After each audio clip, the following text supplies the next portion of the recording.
Elegance in men is a lot more about behavior than the way you dress. It's not a costume you could put on.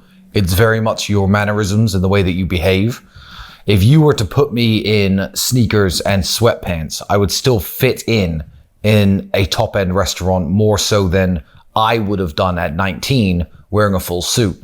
It's the way you open doors for people, the way that you greet the waiters, the way that you greet the staff, the way that you treat your guests. If you're driving a lady, particularly, and you're not in the West where they've all become radical feminists, by all means, get out the car first, walk around the side, open the door.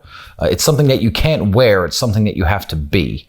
So read up tips on basic etiquette, how to hold your knife and fork, how to hold a glass of wine by the stem and not by the bowl of it at the top. And you'll fit in a lot more at the better places and seem a lot more elegant, regardless of what you're wearing. There's nothing wrong with being a gentleman. The only thing that there's a problem with today is simping. People on the internet who are pretty much incels, who subscribe to a very toxic idea of what red pill masculinity is, will see me with this beautiful girl having purchased these flowers and think simp. For all the young men out there who get very confused by the terms used on the internet, I would say simping is one thing and one thing only. Simping is an unfair exchange of value.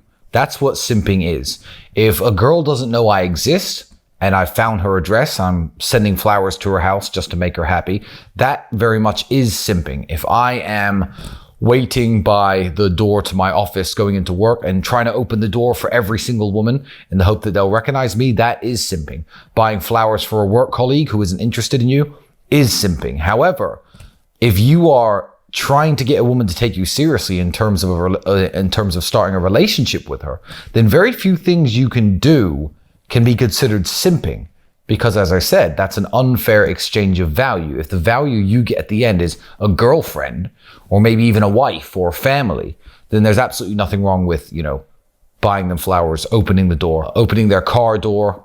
Even if you pull up at her house, jump out, run around, open it up, let her in, close the door, run right back around and get in the driver's seat. These are all very standard gentlemanly moves that you can make. It's when you're making them for women who will never have a serious interest in you, that's when it becomes simping. If you're setting yourself amongst high-value men and you want to seem more gentlemanly, then certainly cutting out foul language in the way you speak is the way. The one trick, I say trick, I guess the one trait and the one behavior I like is if somebody is getting up or leaving a table, to stand up yourself. And also when anyone wants to greet you or to shake your hand, whether it be male or female, never do it sitting down. If a man comes over to me and is about to walk over and sit at my table, I'll never shake his hand sitting down. I'll never say hi to a woman and give her a half hug sitting down. You always stand up, look the man in the eyes and shake his hand. Or you stand up, look at the woman in the eyes, give her a kiss on both cheeks. Sometimes it's 3, sometimes it's 1, depending on what country you're from. But never ever greet people from your seat. That is a number one red flag. And also it's one of the most important because it's usually people's first impression of you. The first step to giving a proper handshake is not being a weakling. Because if you're weak and skinny and scrawny and you try to give this really hard handshake, it may be a firm handshake, but I also know you're trying too hard. Whereas if you've got big forearms and big hands and big shoulders and you've been training and you look like a strong guy, I expect your handshake to be firm.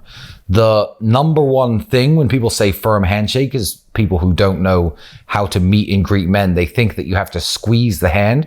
You don't have to squeeze the hand at all. Less than half a centimeter of actual movement, but your hand should be rigid and unmovable. You can't have a malleable hand in someone's hand where, if they squeeze it slightly, your fingers are going to bend. So nice firm hand, you grab and you squeeze just half a centimeter. That's it. No crushing, no trying to show you're stronger than anyone else. It's just the fact that your hand moves and doesn't give anything back. That makes a firm handshake. If you start squeezing people's hands, they're going to think you're a dick. To be fair, if you're a worldly person, there are a bunch of variations to this. I think in Southeast Asia, I've been in India, Thailand, Vietnam. That's when people will give you the double handshake. They'll grab your hand, but that's very much a sign of being a subordinate, a guy who you tip heavily at a hotel will grab your hand. Thank you, sir. Thank you, sir. There are different etiquettes and ways to bow to certain people in Japan. I know you always have to bow lower than the person you're bowing to if he's in a position of seniority, but Japan's not a place I hang out a lot. at. But before you go to anywhere new, I would certainly look up the little traits within the culture and try to play along as best as you can, because it's usually appreciated. Elegance in a woman, to me, is somebody who's never going to embarrass or humiliate you, and somebody you'd be very proud to show off. So I don't know if women see it that same way in men, but if you come across as an elegant man, that's the kind of man that she wants to show to her friends, to her parents. Lots of women I date are very keen to show me to their friends or their parents or their families for whatever reason, in the same way that, I'd want to show off a beautiful woman to my friends. But when there's any rough edges, that's the kind of thing that will put you off wanting to show somebody off. So if a woman swears a lot, talks in a very bad manner, maybe has a really horrible accent, dresses a bit too revealing, that's the kind of thing that will make you think, okay, this woman's all right. I like her. I'll keep her at home, but I'm not going to introduce her to my friends. So elegance is certainly something that women should strive for, and men as well. Not knowing how to conduct yourself, drinking too much to a point of inebriation is a big red flag. If you ever start stumbling or slurring your speech, there's a time and a place for that. But usually that's a big red flag for women, especially if you're out on dates. For me, I will judge men harshly on bad driving. If a man doesn't check his mirrors and he's not moving his car properly, I judge people on bad driving. Again, bad language, using too much slang when you're supposed to be in a professional setting. Knowing the difference between a casual and a professional setting is very important. It's not just the language somebody uses, because the language I'll use with my friends is very different to the language I'll use on a Zoom call with a multi-billionaire businessman. So it's knowing the time and the place for certain types of behavior, because as men, we can all be childish and we can all be juvenile, but you have to be able to distinguish one from the other. And there's people who I've met who certainly don't know how to present themselves to somebody, even somebody like myself who's wealthy and they're trying to pitch me this business idea. They show up and they're acting as though we're two friends down the pub, even though I don't know them. That's a huge red flag. They should at least make the effort to try to come across as refined as possible. And if they're incapable of doing it, or incapable of spotting a situation where they should be doing it in, then it's probably not the kind of person that I'd want to do business with, network with, be friends with. Some accents are better than others, which is a shame because you can't really control your accent. However, regardless of what your accent's like and what your speaking voice is like, you can always tell the intelligence behind somebody's accent, depending on the language they use, the vocabulary they use, the vernacular they use, the way they pause, the way that they take their time when putting thoughts together, the way they intonate their words. So I know very smart people who are Chinese, Nigerian, Indian, who do speak with their heavy accent. However, you know that there's a brain behind that accent. So if you're lucky enough to be born with a British or maybe an American accent and you're not using your voice to your full potential, it's one of those instances where you'll always get outpaced by somebody who's more obsessed than if you're born with natural talent. So if you're born with a BBC British accent, which I don't quite have, but I guess that would be the top rank of accents in the world, in my opinion.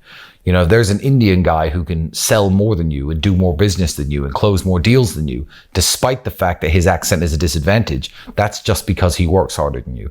So make sure that you do work on your vocabulary. Download stupid apps, word of the day. Read 20 new words a day and read what they mean, learn their definitions, try to include them into your everyday vocabulary. Yeah, you're really doing yourself a huge disservice if you don't try to maximize your speaking voice. The best way to cultivate your voice, besides expanding your vocabulary, to me, would be reading out loud. Take a book that you like, or a book that isn't something very simple, no children's books, obviously, and read them out loud. It's an exercise that everyone used to have us doing in school. We probably don't understand why our teachers used to make us do this. However, the way that stories are written and the way that people speak in books and the way that sentences are put together, you can tell how it's supposed to be read. You can tell you're not supposed to just zoom through all the words like you do in your head when you're mentally reading it. So literally read it out loud. You can imagine how these characters are speaking to each other. You can imagine how they're trying to convey themselves, whether it be a sad moment of the book, an action-packed part of the book, somber, happy. It doesn't matter. You know what the characters are feeling at the time. So read out loud. And then when you find yourself speaking with your friends, if you find yourself talking really fast and you're umming and ahhing and you can't get your words together like this, then slow the fuck down. Slow down, think of what you want to say before you say it, and try to convey it in a very articulate, compendious way.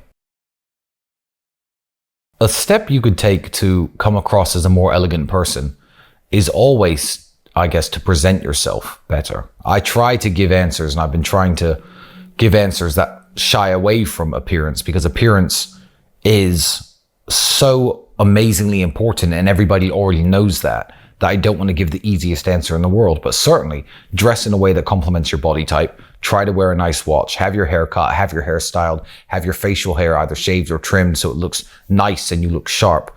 I think that is certainly one of the most important things you can do as a man or a woman. And the simple reason is that first impressions are called first impressions for a reason, and it's very hard to shake them. Now, if you have no substance as a man, let's say you look like a Calvin Klein model, and you're in great shape and you're wearing a great suit, but you have no substance, there's nothing in your brain.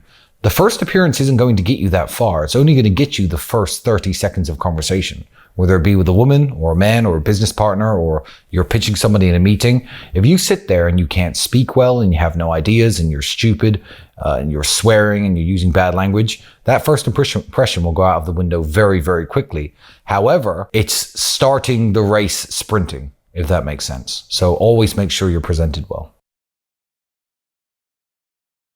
Introducing yourself with your first and last name is absolutely what you should do.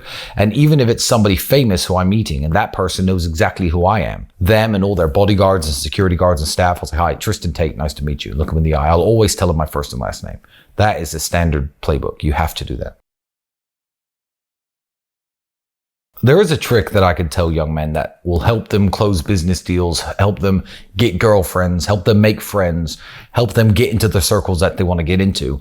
And it's a stat, I guess, of yourself that you can expand throughout your entire life, and you should never stop expanding it. And that would be general knowledge.